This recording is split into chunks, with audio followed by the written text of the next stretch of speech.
Hi friends, ಹೇಗಿದ್ದೀರಾ ಎಲ್ಲರೂ? ಇವತ್ತು ಮಿಕ್ಸ್ಚರ್ ಮಾಡೋಣ ಅಂತ. ತುಂಬ ಚೆನ್ನಾಗಿರುತ್ತೆ ಟೇಸ್ಟು. ಮಕ್ಕಳು ಕೂಡ ಇಷ್ಟಪಟ್ಟು ತಿಂತಾರೆ. ಹೇಗೆ ಮಾಡೋದು ಅಂತ ಹೇಳ್ಕೊಡ್ತಾ ಇದ್ದೀನಿ. ಒಂದು ಪಾತ್ರೆ ತೊಗೊಂಡಿದ್ದೀನಿ. ಇದೇ ಪಾತ್ರೆಗೆ ಕಡಲೆ ಹಸಿಟ್ಟು ಹಾಕ್ಕೊಳ್ತಾ ಇದ್ದೀನಿ. ನಿಮಗೆ ಕ್ವಾಂಟಿಟಿ ಎಷ್ಟು ಬೇಕಿದ್ರೆ ಅಷ್ಟು ಹಾಕ್ಕೊಳ್ಳಿ. ನಾನೊಂದು 3/4 kg ಅಷ್ಟು ಕಡಲೆ ಹಸಿಟ್ಟನ್ನ ತೊಗೊಳ್ತಾ ಇದ್ದೀನಿ. ನಮ್ಮ ಮಕ್ಕಳೆಲ್ಲ ಸ್ಕೂಲ್ಗೆ ಹೋಗ್ತಾರಲ್ಲ, ಸ್ನ್ಯಾಕ್ಸ್ಗೆ ಮತ್ತು ಟೀ ಟೈಮ್ಗೆ ಎಲ್ಲ ಬೇಕನ್ನಿಸ್ದಾಗ ತಿನ್ನಲಿಕ್ಕೆ ಚೆನ್ನಾಗಿರುತ್ತೆ. ನಾವು ಅಂಗಡಿಲೆಲ್ಲ ಕೊಟ್ಟು ಕಾಸು ಕೊಟ್ಟು ತೊಗೊಂಬಂದು ಆರೋಗ್ಯ ಹಾಳು ಮಾಡ್ಕೊಳ್ಳೋ ಬದಲು ಮನೆಯಲ್ಲೇ ಈಸಿಯಾಗಿ ಮಾಡ್ಕೊಳ್ಬೋದು. ಇದಕ್ಕೆ ನಾನು ರುಚಿಗೆ ತಕ್ಕಷ್ಟು ಉಪ್ಪು ಹಾಕ್ಕೊಳ್ತಾ ಇದ್ದೀನಿ. ಅಚ್ಚಕಾರದ ಪುಡಿ ಹಾಕ್ಕೊಳ್ತಾ ಇದ್ದೀನಿ. ನಿಮಗೆ ಖಾರ ನೋಡಿಕೊಂಡು ಹಾಕ್ಕೊಳ್ಬೋದು. ನಾನೀಗ ಓಮ್ ಕಾಳನ್ನು ಸ್ವಲ್ಪ ಬಿಸಿನೀರಲ್ಲಿ ನೆನೆಸಿಟ್ಟಿದ್ದೆ. ಆ ನೀರನ್ನು ಶೋಧಿಸ್ಕೊಳ್ತಾ ಇದ್ದೀನಿ. ಯಾಕಂದರೆ ಕಾಳೆ ಹಾಕ್ಬಿಟ್ರೆ ಚೆನ್ನಾಗಿ ಅನಿಸೋದಿಲ್ಲ. ನಾವು ಚಕ್ಲಿಗೆಲ್ಲ ಹಂಗೆ ಡೈರೆಕ್ಟಾಗಿ ಹಾಕ್ಕೊಳ್ತೀವಿ. ಬಟ್ ಆದರೆ ಇದಕ್ಕೆ ನೀರನ್ನು ಬಿಸಿನೀರಲ್ಲಿ ಒಂದು 1 ಅವರೋ ಇಲ್ಲ 1 ಅವರ್ ಟೈಮ್ ಇಲ್ಲ ಅಂತಂದರೆ ಒಂದು 20 ನಿಮಿಷ ಆದ್ರೂ ಇಲ್ಲ ಸ್ವಲ್ಪ ಚೆನ್ನಾಗಿ ಕುದಿಸ್ಕೊಂಡು ನೀರನ್ನ ಶೋಧಿಸ್ಕೊಂಡ್ರೆ ನಿಮಗೆ ಟೇಸ್ಟ್ ಅನ್ನೋದು ತುಂಬ ಚೆನ್ನಾಗಿ ಬರುತ್ತೆ. ಈಗ ನಾನು ಸ್ವಲ್ಪ ಸ್ವಲ್ಪ ನೀರು ಹಾಕ್ಕೊಂಡು ಕಲಿಸ್ಕೊಳ್ತಾ ಇದ್ದೀನಿ. ಇದಕ್ಕೆ ನಾನು ಕಡಲೆ ಹಸಿಟ್ಟು, ಉಪ್ಪು, ಖಾರ ಮತ್ತು ಓಮ್ ಕಾಳಿಂದು ನೆನೆಸಿಟ್ಕೊಂಡಿರೋಂಥ ನೀರನ್ನ ಅಷ್ಟೇ ಹಾಕ್ಕೊಂಡಿದ್ದೀನಿ. ಇನ್ನೇನು ಹಾಕ್ಕೊಂಡಿಲ್ಲ. ರುಚಿ ನೋಡ್ಕೊಂಡು ಬೇಕಿದ್ರೆ ನೀವು ಹಾಕ್ಕೊಳ್ಬೋದು. ಖಾರ ಬೇಕನ್ಸಿದ್ರೆ ಖಾರ, ತುಂಬ ಹೆವಿ ಖಾರನೂ ಬೇಕಾಗೋದಿಲ್ಲ, ಮೀಡಿಯಮ್ ಖಾರನೇ ಸಾಕಾಗುತ್ತೆ. ನೋಡಿಕೊಂಡು ಹಾಕ್ಕೊಳ್ಳಿ. ಈಗ ಇದು ಕೈಗೆ ಅಂಟ್ತಾ ಇರುತ್ತೆ, ಆದ್ರೂ ನೀವು ನೀಟಾಗಿ ಇದನ್ನ ಚೆನ್ನಾಗಿ ಮಿಕ್ಸ್ ಮಾಡ್ಕೊಳ್ಬೇಕು. ನೋಡಿದ್ರಲ್ಲ, ಈಗೆಲ್ಲ ಮಿಕ್ಸ್ ಮಾಡಿಕೊಂಡು ರೆಡಿ ಮಾಡ್ಕೊಂಡಿದ್ದೀನಿ. ಈಗ ಚಕ್ಲಿ ಎಲ್ಲ ಪ್ರೆಸ್ ಮಾಡ್ತೀವಲ್ಲ, ಅದನ್ನ ತೊಗೊಂಡು ಸಣ್ಣ ಹೋಲ್ಸ್ ಬರುತ್ತಲ್ಲ, ಸೂಜಿ ಟೈಪ್ ಹೋಲ್ಸ್ ಬರುತ್ತಲ್ಲ, ಆ ಹೋಲ್ಸ್ನ ತೊಗೊಂಡಿದ್ದೀನಿ ಸ್ಟಾರ್ಟಿಂಗಲ್ಲಿ. ನೀವು ಬೇರೆದು ಬೇಕಿದ್ರೂ ತೊಗೊಳ್ಬೋದು. ನಿಮಗೆ ಯಾವುದು ತುಂಬ ಇಷ್ಟ, ನಿಮಗೆ ಚಕ್ಲಿಗಳಲ್ಲಿ ದಪ್ಪ ಥರ ಬೇಕು ಅಂದರೆ ದಪ್ಪ ಹೋಲ್ಸಿರೋದು ತೊಗೊಳ್ಳಿ, ಸಣ್ಣದು ಬೇಕಂದರೆ ಸಣ್ಣ ಹೋಲ್ಸಿರೋದನ್ನ ತೊಗೊಳ್ಳಿ, ಪರವಾಗಿಲ್ಲ. ನಾನೀಗ ಸಣ್ಣ ಹೋಲ್ಸ್ನ ಫಸ್ಟ್ನೇದಾಗಿ ಮಾಡ್ಕೊಳ್ತಾ ಇದ್ದೀನಿ. ಚಕ್ಲಿ ಒಳಗೇ ನಾನು ಎಣ್ಣೆ ಹಚ್ಕೊಂಡು ಅದರೊಳಗಡೆ ಇಟ್ಟು ಸಿಲಿಂಡ್ರ್ ಥರ ಮಾಡಿಕೊಂಡು ಇಟ್ಕೊತಾ ಇದ್ದೀನಿ.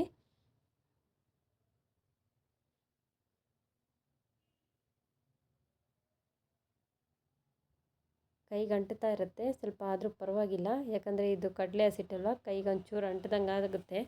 ಈಗ ನಾವು ಕ್ಲೋಸ್ ಮಾಡ್ಕೊಳ್ಳೋಣ. ಎಣ್ಣೆ ಕಾಯಕ್ಕೆ ಇಟ್ಕೊಂಡಿದ್ದೀನಿ ಆಲ್ರೆಡಿ ನಾನು.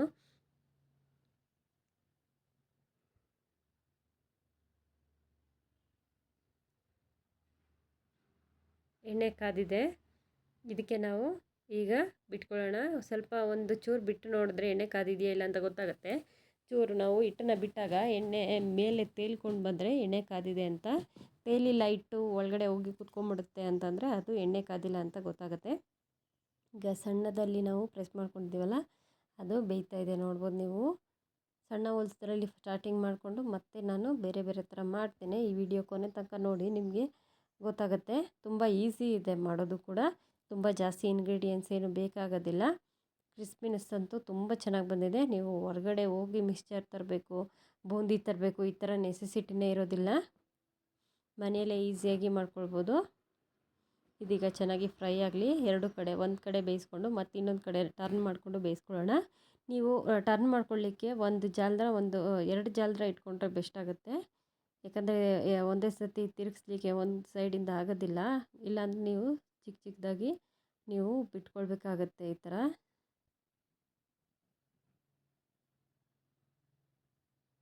ಈಗ ಇನ್ನೊಂದು ರೌಂಡ್ ಬಿಟ್ಕೊಂಡಿದ್ದೀನಿ. ನಿಮಗೆ ಯಾವುದು ಮಿಕ್ಸ್ಚರ್ ಜಾಸ್ತಿ ಬೇಕಂದರೆ ಅದನ್ನು ಸ್ವಲ್ಪ ಜಾಸ್ತಿ ಮಾಡ್ಕೊಳ್ಳಿ. ಇದು ಸಣ್ಣದಾಗಿ ಮಾಡ್ತೀವಲ್ಲ, ಅದು ಚೆನ್ನಾಗಿರುತ್ತೆ ಟೇಸ್ಟು. ಇದನ್ನೇ ನಾರ್ಮಲಾಗಿ ಬರೀ ಇದನ್ನೇ ಕೂಡ ಮಾಡ್ಕೊಳ್ಬೋದು, ಈಸಿ ಆಗುತ್ತೆ. ಎರಡು ಕಡೆ ಚೆನ್ನಾಗಿ ಬೇಯಿಸ್ಕೊಳ್ಳೋಣ.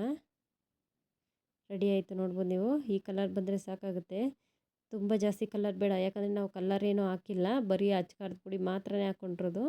ಮತ್ತು ಇನ್ನೂ ಮಿಕ್ಕಿರೋದನ್ನು ಕೂಡ ಇದಕ್ಕೆ ನಾನು ಹಾಕ್ಕೊಳ್ತಾ ಇದ್ದೀನಿ. ಎರಡು ಪ್ರೆಸ್ ಮಾಡ್ಕೊಂಡು ಅದೆಲ್ಲ ಪ್ರೆಸ್ ಮಾಡ್ಕೊಂಡಾಯಿತು. ಈಗ ಮತ್ತೆ ಸ್ವಲ್ಪ ದಪ್ಪ ಬರುವಂಥ ಹೋಲ್ಸಿರೋದನ್ನು ಕೂಡ ಈಗ ಪ್ಲೇಟ್ನ ಚೇಂಜ್ ಮಾಡಿಕೊಂಡು ಮತ್ತೆ ಅದಕ್ಕೆ ಹಿಟ್ಟನ್ನ ಫಿಲ್ ಮಾಡ್ಕೊಳ್ತಾ ಇದ್ದೀನಿ. ಈಗ ನೋಡಿದ್ರಲ್ಲ, ದಪ್ಪ ಹೋಲ್ಸಿರೋದನ್ನ ಹಾಕ್ಕೊಂಡಿದ್ದೀನಿ ನಾನು. ಇದನ್ನು ಈಗ ಪ್ರೆಸ್ ಮಾಡ್ಕೊಳ್ಳೋಣ ಎಣ್ಣೆ ಒಳಗಡೆಗೆ. ಸ್ವಲ್ಪ ಪ್ರೆಸ್ ಮಾಡಬೇಕಾದ್ರೆ ನೋಡಿಕೊಂಡು ಪ್ರೆಸ್ ಮಾಡ್ಕೊಳ್ಳಿ. ಇದನ್ನು ಕೂಡ ಚೆನ್ನಾಗಿ ಬೇಯಿಸ್ಕೊಳ್ಳೋಣ. ಸೇಮ್ ಅದೇ ಯಾವ ಥರ ಬೇಯಿಸ್ಕೊಂಡ್ವೋ ಅದೇ ಥರ ಇದನ್ನು ಒಂದು ಸೈಡ್ ಬೇಯಿಸ್ಕೊಂಡು ಇನ್ನೊಂದು ಸೈಡ್ಗೆ ಟರ್ನ್ ಮಾಡಿಕೊಂಡು ಬೇಯಿಸ್ಕೊಳ್ಳೋಣ. ಇದು ಅದಕ್ಕಿಂತ ಚೂರು ದಪ್ಪ ಇದೆ ಅಷ್ಟೇ, ತುಂಬ ಜಾಸ್ತಿ ದಪ್ಪ ಇಲ್ಲ. ಈ ಮನೆಯಲ್ಲಿ ಚಕ್ಲಿ ಮಾಡುವಂಥ ಒರಲಿದ್ರೆ ಅದನ್ನು ಅದರಲ್ಲೇ ಎಲ್ಲ ಪ್ಲೇಟ್ಸ್ ಎಲ್ಲ ಕೊಟ್ಟಿರ್ತಾರಲ್ಲ ಅದರಲ್ಲಿ ಯಾವ್ದಾವ್ದು ಕೊಟ್ಟಿದ್ದಾರೆ ಚಕ್ಲಿದೊಂದು ಬಿಟ್ಬಿಟ್ಟು ನೀವು ಮಾಡ್ಕೊಳ್ಬೋದು, ಇಲ್ಲ ಚಕ್ಲಿದು ಮಾಡಿಕೊಂಡು ಕೂಡ ಮಿಕ್ಸ್ಚರ್ ಜೊತೆಗೆ ಮಿಕ್ಸ್ ಮಾಡ್ಕೊಳ್ಬೋದು. ಚೆನ್ನಾಗಿ ಬೇಯಿಸ್ಕೊಳ್ಳೋಣ ಇದನ್ನ.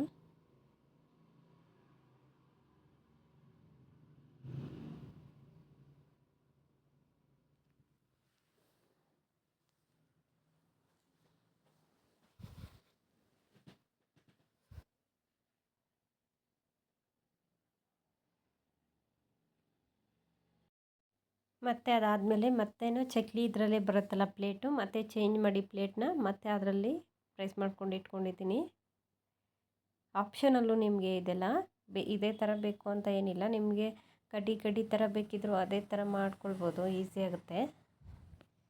ಸ್ವಲ್ಪ ಡಿಫ್ರೆಂಟಾಗಿ ಮಾಡಿದ್ರೆ ಮನೇಲಿ ಎಲ್ಲರೂ ಇಷ್ಟಪಟ್ಟು ತಿಂತಾರಲ್ಲ, ಹಂಗಾಗಿ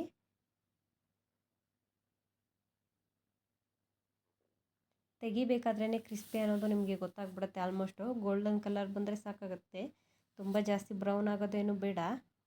ಮಿಕ್ಸ್ಚರ್ ಯಾವಾಗೂ ತುಂಬ ಬ್ರೌನ್ ಇರೋದಿಲ್ಲ, ನೀವು ನ್ಯಾಚುರಲಾಗಿ ಮಾಡ್ಕೊಳ್ತಿರೋದ್ರಿಂದ ಕಲರ್ ಏನು ಹಾಕಿಲ್ವಲ್ಲ, ಬೇಕಿದ್ರೆ ನೀವು ಕಲರ್ ಆ್ಯಡ್ ಮಾಡ್ಕೋಬೋದು.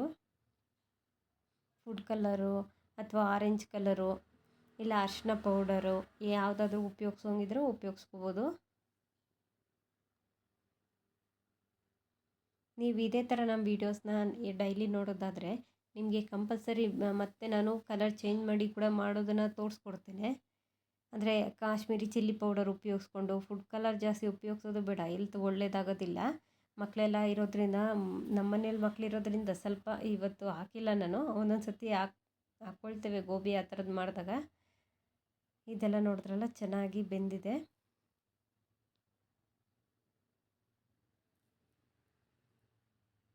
ಮತ್ತು ಇನ್ನೊಂದು ಸ್ವಲ್ಪ ನಾನು ಬಿಟ್ಕೊಂಡು ಬೇಯಿಸ್ಕೊಳ್ತಾ ಇದ್ದೀನಿ.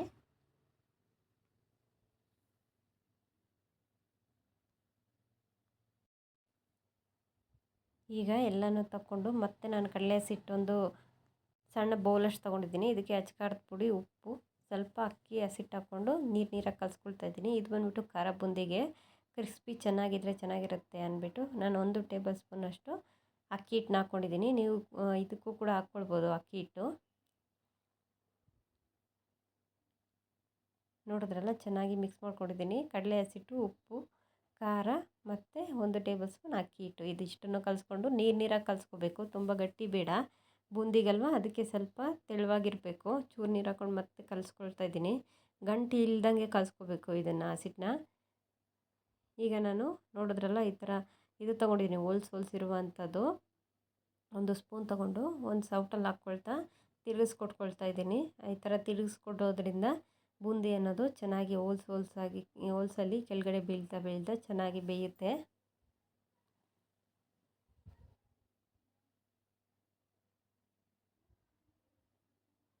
ಇದನ್ನು ಸ್ವಲ್ಪ ಚೆನ್ನಾಗಿ ಫ್ರೈ ಮಾಡ್ಕೊಳ್ಳೋಣ. ಒಂದು ಸ್ವಲ್ಪ ಗೋಲ್ಡನ್ ಕಲರ್ ಬರೋ ತನಕ ಆದರೆ ಸಾಕಾಗುತ್ತೆ. ನಾವು ತೆಗಿಬೇಕಾದ್ರೇ ಗೊತ್ತಾಗ್ಬಿಡುತ್ತೆ ಕ್ರಿಸ್ಪಿನೆಸ್ಸು. ಬರೀ ಖಾರ ಬುಂದಿ ಕೂಡ ಮಾಡ್ಕೊಳ್ಬೋದು. ಬರೀ ಖಾರ ಬುಂದಿ ಮಾಡ್ಕೊಳ್ಳೋಕ್ಕೆ ನಾನು ಹೇಳಿದ್ನಲ್ಲ ಆ ಮೆಥಡೇ ಸಾಕಾಗುತ್ತೆ. ಕಡಲೆ ಹಸಿಟ್ಟು, ಅಕ್ಕಿ ಹಸಿಟ್ಟು, ಸ್ವಲ್ಪ ಅಕ್ಕಿ ಹಸಿಟ್ಟು, ತುಂಬ ಜಾಸ್ತಿ ಬೇಡ, ಉಪ್ಪು ಮತ್ತು ಖಾರ ಇದಿಷ್ಟನ್ನ ಹಾಕ್ಕೊಂಡು ನೀವು ಈಸಿಯಾಗಿ ಖಾರ ಬುಂದಿನ ಮನೆಯಲ್ಲಿ ಮಾಡ್ಕೊಳ್ಬೋದು, ಅಂಗಡಿಯಿಂದ ತರೋ ಬದಲಾಗಿ. ನೋಡಿದ್ರಲ್ಲ ಕಲರು. ಇದನ್ನು ಕೂಡ ಸೈಡಿಗೆ ತಗೊಳ್ತಾ ಇದ್ದೀನಿ.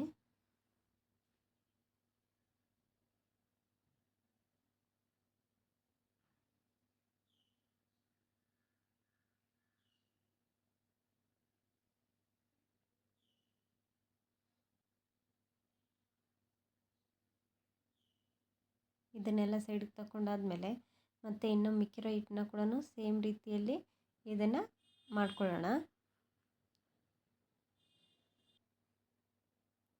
ಅದಾದಮೇಲೆ ಕರಿಬೇವನ್ನು ಕೂಡ 1 ಹಿಡಿಯಷ್ಟು ಕರಿಬೇವನ್ನ ಹಾಕ್ಕೊಂಡು ಫ್ರೈ ಮಾಡ್ಕೊಳ್ತಾ ಇದ್ದೀನಿ. ತುಂಬ ಚೆನ್ನಾಗಿರುತ್ತೆ ಕರಿಬೇವು, ಕ್ರಿಸ್ಪಿಯಾಗಿ ತುಂಬ ಒಳ್ಳೆ ಟೇಸ್ಟ್ ಕೊಡುತ್ತೆ. ಕರಿಬೇವು ತಿನ್ನೋದ್ರಿಂದ ಹೆಲ್ತ್ಗೂ ಕೂಡ ತುಂಬ ಒಳ್ಳೆಯದು.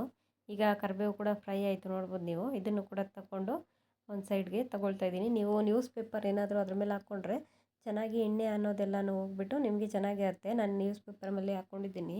ನೀವು ಬೇಕಿದ್ದರೆ ಟಿಶ್ಯೂನ ಹಾಕ್ಬಿಟ್ಟು, ನನಗೆ ಅಷ್ಟು ಟಿಶ್ಯೂನ ಒಂದೊಂದಾಗಿ ಸ್ಪ್ರೆಡ್ ಮಾಡಲಿಕ್ಕಾಗಲ್ಲ, ಅದಕ್ಕೆ ನಾನು ನ್ಯೂಸ್ ಪೇಪರ್ ಉಪಯೋಗಿಸ್ತಿದ್ದೀನಿ. ನಿಮ್ಮ ಮನೇಲಿ ಟಿಶ್ಯೂ ಇದ್ದರೆ ಟಿಶ್ಯೂನ ಹಾಕ್ಕೊಂಡು ಕೂಡ ಉಪಯೋಗಿಸ್ಕೊಳ್ಬೋದು. ಈಗ ಕಡಲೆ ಬೀಜನ ಹಾಕ್ಕೊಂಡು ಫ್ರೈ ಮಾಡ್ಕೊಳ್ತಾ ಇದ್ದೀನಿ. ನಿಮಗೆ ಕ್ವಾಂಟಿಟಿ ನಿಮ್ಗೆ ಎಷ್ಟು ಬೇಕೋ ಅಷ್ಟು ಹಾಕ್ಕೊಳ್ಳಿ. ನಾನೊಂದು 2 ಹಿಡಿಯಷ್ಟು ಫ್ರೈ ಮಾಡ್ಕೊಳ್ತಾ ಇದ್ದೀನಿ. ಇದು ಚೆನ್ನಾಗಿ ಗೋಲ್ಡನ್ ಕಲರ್ ಬರಬೇಕು. ಕಡಲೆ ಬೀಜ ಸ್ವಲ್ಪ ಹಸಿದಿರೋದ್ರಿಂದ ನನಗೆ ಸ್ವಲ್ಪ ಲೇಟ್ ಆಗ್ತಿದೆ. ನೀವು ನೋಡಿಕೊಂಡು ತಗೊಳ್ಳಿ. ಯಾಕಂದರೆ ಹಸಿದಿದ್ರೆ ಏನು ತೊಂದರೆ ಇಲ್ಲ, ಚೆನ್ನಾಗಿ ಫ್ರೈ ಮಾಡಬೇಕು ಎಣ್ಣೆಯಲ್ಲಿ, ಇಲ್ಲ ಅಂದರೆ ಚೆನ್ನಾಗಿರೋದಿಲ್ಲ. ನೋಡಿದ್ರಲ್ಲ, ಕಲರೆಲ್ಲ ಚೇಂಜ್ ಆಗಿದೆ. ಈಗ ತಗೊಳ್ತಾ ಇದ್ದೀನಿ ನಾನು ಕಡಲೆ ಬೀಜನ. ಇದಕ್ಕೆ ನೀವು ಕಡಲೆ ಪಪ್ಪನ್ನು ಕೂಡ ಹಾಕ್ಕೊಂಡು ಫ್ರೈ ಮಾಡ್ಕೊಳ್ಬೋದು. ಕಡಲೆ ಪಪ್ಪು, ಕಡಲೆ ಬೀಜ ಇದೆಲ್ಲ ಆಪ್ಷನಲ್ಲು. ಇದ್ರ ಬದಲಾಗಿ ನೀವು ಗೋಡಂಬಿ, ಡ್ರೈ ಫ್ರೂಟ್ಸ್ ಕೂಡ ಹಾಕ್ಕೊಂಡು ಮಾಡ್ಕೊಳ್ಬೋದು. ನೆಕ್ಸ್ಟ್ ಟೈಮ್ ನಾನು ಡ್ರೈ ಫ್ರೂಟ್ಸ್ ಮಾಡಬೇಕು ಅಂದ್ಕೊಂಡಿದ್ದೀನಿ. ಮಕ್ಕಳಿಗೆಲ್ಲ ಯೂಸ್ ಆಗುತ್ತೆ. ತುಂಬ ಮಕ್ಕಳು ಅಂದರೆ ತಿಂತಾರೆ ಅಂತ. ಈಗ ಬೆಳ್ಳುಳ್ಳಿ ನಾನೊಂದು 2ರಿಂದ 3 ಬೆಳ್ಳುಳ್ಳಿ ಅಷ್ಟಿದೆ. ಇದು ಬಿಡಿಸಿ ಜಜ್ಜಿ ಇಟ್ಕೊಂಡಿದ್ದೀನಿ. ಸ್ವಲ್ಪ ತುಂಬ ಜಾಸ್ತಿ ನುಣ್ಣಗೆ ಮಾಡಿಲ್ಲ, ಪೇಸ್ಟ್ ಥರ ಸುಮ್ಮನೆ ಹಂಗೆ ಹೊಡೆದಿದ್ದೀನಿ. ಯಾಕಂದರೆ ಚೆನ್ನಾಗಿ ಎಣ್ಣೆಯಲ್ಲಿ ಫ್ರೈ ಆದರೆ ತುಂಬ ಚೆನ್ನಾಗಿರುತ್ತೆ. ಇದು ಫ್ರೈ ಮಾಡ್ತಿದ್ರೇ ಸ್ಮೆಲ್ಗಿರೋಕ್ಕಾಗ್ತಿಲ್ಲ, ಅಷ್ಟು ಚೆನ್ನಾಗಿ ಸ್ಮೆಲ್ ಬರ್ತಿದೆ ಇದು. ನೋಡಿದ್ರಲ್ಲ, ಇದು ಕೂಡ ಗೋಲ್ಡನ್ ಕಲರ್ ಬಂದಾಯಿತು. ಇದನ್ನು ಕೂಡ ಸೈಡಿಗೆ ತಗೊಳ್ತಾ ಇದ್ದೀನಿ. ಈಗ ಎಲ್ಲನೂ ಫ್ರೈ ಮಾಡ್ಕೊಂಬಿಟ್ಟಿದ್ದೀನಿ. ಇದರಲ್ಲಿ ಅವಲಕ್ಕಿ ಒಂದು ಹೇಳೋದು ಮಿಸ್ ಆಗಿರಬೇಕು. ಅವಲಕ್ಕಿ ಕೂಡ ಹಾಕ್ಕೊಂಡಿದ್ದೀನಿ. ನೀವು ಪೇಪರ್ ಅವಲಕ್ಕಿ ತೊಗೊಳ್ಳಿ, ಅದು ಚೆನ್ನಾಗಿರುತ್ತೆ. ಗಟ್ಟಿ ಅವಲಕ್ಕಿ ಆದರೆ ಅಷ್ಟೊಂದು ಚೆನ್ನಾಗಿ ಅನಿಸೋದಿಲ್ಲ. ಮನೆಯಲ್ಲಿ ಸ್ವಲ್ಪ ಅವಲಕ್ಕಿ ಇತ್ತು, ಅದನ್ನು ಕೂಡ ನಾನು ಒಂದು 2 ಹಿಡಿಯಷ್ಟು ಹಾಕ್ಕೊಂಡು ಫ್ರೈ ಮಾಡ್ಕೊಂಡಿದ್ದೀನಿ. ಈಗ ಇದನ್ನು ಫ್ರೈ ಮಾಡ್ಕೊಂಡಿರೋದನ್ನೆಲ್ಲನೂ ಕಡ್ಡಿ ಥರ ಇರೋದನ್ನೆಲ್ಲ ಸ್ವಲ್ಪ ಪುಡಿ ಥರ ಮಾಡ್ಕೊಳ್ಳೋಣ. ಎಲ್ಲ ಮಿಕ್ಸ್ ಆಗಬೇಕಲ್ಲ, ಹಂಗಾಗಿ ಖಾರ ಬೂಂದಿ ಮತ್ತು ಎಲ್ಲನೂ ಈಗ ನಾವು ಪ್ರೆಸ್ ಮಾಡಿ ಇಟ್ಕೊಂಡಿದ್ವಲ್ಲ ಫಸ್ಟೆಲ್ಲ, ಸಣ್ಣ ಹೋಲ್ಸಲ್ಲಿ ದೊಡ್ಡ ಹೋಲ್ಸಲ್ಲಿ ಎಲ್ಲ ಪ್ರೆಸ್ ಮಾಡಿ ಇಟ್ಕೊಂಡಂಥ ಮಿಕ್ಸ್ಚರ್ನ ಎಲ್ಲ ಪೌಡ್ರ್ ಬೇಡ, ಒಂದು ಸ್ವಲ್ಪ ಕಡ್ಡಿ ಥರನೇ ಇರಲಿ. ಮೀಡಿಯಮಾಗಿ ಅಂಗಡಿಗಳಲ್ಲೆಲ್ಲ ಯಾವ ಥರ ಸಿಗುತ್ತೆ ಅದೇ ಥರ ಪ್ರೆಸ್ ಮಾಡಿಕೊಂಡು ಎಲ್ಲನೂ ಹೊಂದ್ಕೊಳ್ಳೋ ಥರ ಮಾಡ್ಕೊಳ್ಳೋಣ. ನೋಡಿದ್ರಲ್ಲ, ನಿಮಗೆ ಪ್ರೆಸ್ ಮಾಡ್ತಿದ್ದಾಗೆ ಗೊತ್ತಾಗ್ಬೋದು ಕ್ರಿಸ್ಪಿ ಅನ್ನೋದು ಎಷ್ಟು ಚೆನ್ನಾಗಿ ಬಂದಿದೆ ಅಂತ. ಸುಮ್ಮನೆ ಹಂಗೆ ಪ್ರೆಸ್ ಮಾಡಿದ್ರೆ ಸಾಕು, ಎಲ್ಲನೂ ಕಟ್ಟಾಗ್ತಾಯಿದೆ. ಅಷ್ಟು ಕಟ್ಟಾಗಬೇಕು. ಆ ಥರ ಕಟ್ಟಾದ್ರೇ ಕ್ರಿಸ್ಪಿನೆಸ್ ಅನ್ನೋದು ಇರೋದು. ಇಲ್ಲ ಅಂತಂದರೆ ನಿಮಗೆ ಕ್ರಿಸ್ಪಿನೆಸ್ ಅನ್ನೋದು ಸ್ವಲ್ಪನೂ ಇರೋದಿಲ್ಲ. ನೀವು ಕಡ್ಡಿ ಥರ ಮಾಡಿಕೊಂಡು ಸಿಂಪಲಾಗಿ ಅದನ್ನ ಮಾತ್ರ ಮಾಡಿಕೊಂಡು ಕೂಡ ಸ್ಟೋರೇಜ್ ಮಾಡ್ಕೊಳ್ಬೋದು. ಇಲ್ಲಾಂದರೆ ಚಕ್ಲೀಲಿ ಮಾಡಿಕೊಂಡು ಕೂಡ ಇಟ್ಕೊಳ್ಬೋದು. ಚಕ್ಲೀಲಿ ಮಾಡಿಕೊಂಡ್ರು ಸೇಮ್, ಅಂದರೆ ಚಕ್ಲಿ ಪ್ಲೇಟ್ ಬರುತ್ತಲ್ಲ, ಅದನ್ನ ಹಾಕ್ಕೊಂಡು ಮಾಡಿಕೊಂಡ್ರು ಕೂಡ ನಿಮಗೆ ಸೇಮ್ ಟೇಸ್ಟ್ ಬರುತ್ತೆ. ತುಂಬ ಚೆನ್ನಾಗಿರುತ್ತೆ ಅದನ್ನು ಕೂಡ. ಸುಮಾರು ವೀಡಿಯೋ ಚಕ್ಲಿದು ಹಾಕಿದ್ದೀನಿ, ಮತ್ತು ನಾನು ಕಡಲೆ ಹಸಿಟ್ಟಲ್ಲಿ ಚಕ್ಲಿ ಹಾಕಿಲ್ಲ. ನೆಕ್ಸ್ಟ್ ವೀಡಿಯೋದಲ್ಲಿ ನಾನು ಹಾಕ್ತೇನೆ ಖಂಡಿತವಾಗಿಯೂ. ಇದಕ್ಕೆ ಸ್ವಲ್ಪ ಉಪ್ಪು, ಸ್ವಲ್ಪ ಚಿಲ್ಲಿ ಪೌಡ್ರನ್ನ ಹಾಕ್ಕೊಂಡಿದ್ದೀನಿ. ನಿಮಗೆ ಆಪ್ಷನಲ್ಲು, ಬೇಕಿದ್ದರೆ ಹಾಕ್ಕೊಳ್ಳಿ. ಈ ಥರ ಮೇಲೆ ಹಾಕ್ಕೊಳ್ಳೋದ್ರಿಂದ ಕಡಲೆ ಬೀಜಕ್ಕೆ ಮತ್ತು ಬೆಳ್ಳುಳ್ಳಿ ಮತ್ತು ಕರಿಬೇವೆಲ್ಲ ಫ್ರೈ ಮಾಡ್ಕೊಂಡಿದ್ದೀವಲ್ಲ, ಅದಕ್ಕೆಲ್ಲ ಹೊಂದ್ಕೊಳ್ಳೋದಕ್ಕೋಸ್ಕರ ನಾವು ಮೇಲೆ ಹಾಕ್ಕೊಳ್ಬೇಕಾಗುತ್ತೆ. ಇಲ್ಲಾಂದರೆ ಅದು ಟೇಸ್ಟ್ ಬರೋದಿಲ್ಲ. ಕಡಲೆ ಬೀಜಕ್ಕೆಲ್ಲ ನಾವೇನು ಹಾಕೋದಿಲ್ವಲ್ಲ, ಇವಾಗಲೇ ಹಾಕ್ಕೊಂಡ್ರೇ ಅದು ಬಿಸಿ ಮೇಲೆ ಹಾಕ್ಕೊಂಡು ಸ್ವಲ್ಪ ಚೆನ್ನಾಗಿ 2 ಕೈಲಿ ಎಲ್ಲನೂ ಮಿಕ್ಸ್ ಆಗೋ ಥರ ಮಿಕ್ಸ್ ಮಾಡ್ಕೊಳ್ಬೇಕು. ಕಡಲೆ ಬೀಜ ಮಿಕ್ಸ್ಚರು, ಕರಿಬೇವು, ಬೆಳ್ಳುಳ್ಳಿ, ಕಡಲೆ ಹಾಕ್ಕೊಂಡಿದ್ವಲ್ಲ, ಪುಟಾಣಿ ಅಂತೀವಿ, ಎಲ್ಲನೂ ಚೆನ್ನಾಗಿ ಮಿಕ್ಸ್ ಮಾಡ್ಕೊಳ್ಬೇಕು. ಚೆನ್ನಾಗಿ ಮಿಕ್ಸ್ ಮಾಡ್ಕೊಂಡಾದ್ಮೇಲೆ ನೋಡ್ಬೋದು ನೀವು ಎಷ್ಟು ಚೆನ್ನಾಗಿ ಕಾಣಿಸ್ತಿದೆ ಅಂತ. ನೀವು ಅಂಗಡೀಲಿ ತರೋದೇ ಬೇಡ, ಸೂಪರಾಗಿರುತ್ತೆ.